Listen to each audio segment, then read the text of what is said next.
রাতে হঠাৎ ঘুম ভেঙে গেলে যদি দেখো যে মানুষটা একসময় তোমার সব ছিল সে আবার অনলাইন এসেছে, কিন্তু তোমার জন্য না। আজকের গল্পটা শুধু একটা প্রেমের গল্প না, এটা সেই অপেক্ষার গল্প, যেখানে ভালোবাসা শেষ হয়ে যায় কিন্তু অপেক্ষা কখনো শেষ হয় না। শেষ পর্যন্ত শুনলে বুঝবে কেন কিছু মানুষ জীবনে আসে শুধু আমাদের ভাঙতে শেখাতে।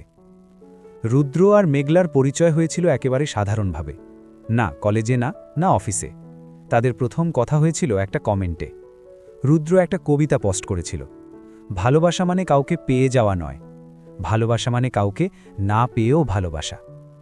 সবার মতো মেঘলাও শুধু লাইক দেয়নি, লিখেছিল, কবিতাটা পড়তে গিয়ে মনে হলো কেউ আমার মনের কথাই লিখেছে। সেই একটা রিপ্লাই থেকেই শুরু হয়েছিল গল্পটা। প্রথমে কমেন্ট, তারপর ইনবক্স, তারপর রাত জেগে কথা।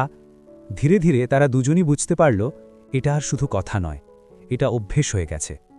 রুদ্র রাত 2টো পর্যন্ত জেগে থাকত শুধু মেঘলার ঘুমাও লেখাটা দেখার জন্য, আর মেঘলা সকালে ঘুম ভাঙার পর প্রথমেই চেক করত রুদ্র কোনো মেসেজ দিয়েছে কিনা। একদিন হঠাৎ রুদ্র জিজ্ঞেস করল, তুই যদি একদিন আমাকে না পাস কি করবি? মেঘলা একটু থেমে লিখল, তুই না থাকলে আমি থাকব না। সেদিন রুদ্র হাসলেও মনের ভেতর কোথাও একটা ভয় ঢুকে গিয়েছিল। সব ঠিকঠাকই চলছিল, কিন্তু হঠাৎ একদিন থেকে মেঘলা বদলে গেল। আগে যে মেয়ে মিনিটে মিনিটে রিপ্লাই দিত, সে এখন ঘণ্টার পর ঘণ্টা অনলাইন থেকেও উত্তর দিত না। রুদ্র ভাবল হয়তো ব্যস্ত, কিন্তু দিন যত যাচ্ছিল দূরত্বটা তত বাড়ছিল। এক রাতে সাহস করে রুদ্র লিখল, সব ঠিক আছে তো? সিন, কোনো রিপ্লাই নেই। সেই রাতটাই ছিল প্রথম রাত যেদিন রুদ্র বুঝল অপেক্ষা কতটা কষ্টের হতে পারে। 2 দিন পরে মেঘলার মেসেজ এলো, রুদ্র আমাকে ভুলে যা, আমার বিয়ে ঠিক হয়েছে।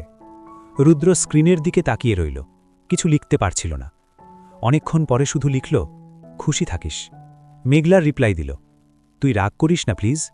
রুদ্র লিখল, না, আমি তোকে ভালোবাসি, রাগ না। এটাই ছিল তাদের শেষ চ্যাট। আজ 2 বছর হয়ে গেছে। রুদ্র এখনও সেই চ্যাট ডিলিট করেনি। মাঝে মাঝে রাত জেগে সেই চ্যাটটা ওপেন করে আর অবাক হয়ে দেখে মেঘলা মাঝে মাঝে অনলাইন আসে, কিন্তু আর কোনোদিন তার জন্য না। রুদ্র শুধু স্ক্রিনের দিকে তাকিয়ে ভাবে, যদি একবার লিখত কেমন আছিস, কিন্তু সেই মেসেজ আর আসে না। কিছু ভালোবাসা গল্প হয়ে যায়, কিছু স্মৃতি হয়ে যায়, আর কিছু মানুষ অনলাইনে থেকেও চিরদিন অফলাইন হয়ে যায় আমাদের জীবনে। এরকম আরও গল্প শোনার জন্য চ্যানেলটি সাবস্ক্রাইব করুন ও কমেন্টে লিখে জানান আজকের গল্পটি আপনাদের কেমন লাগলো।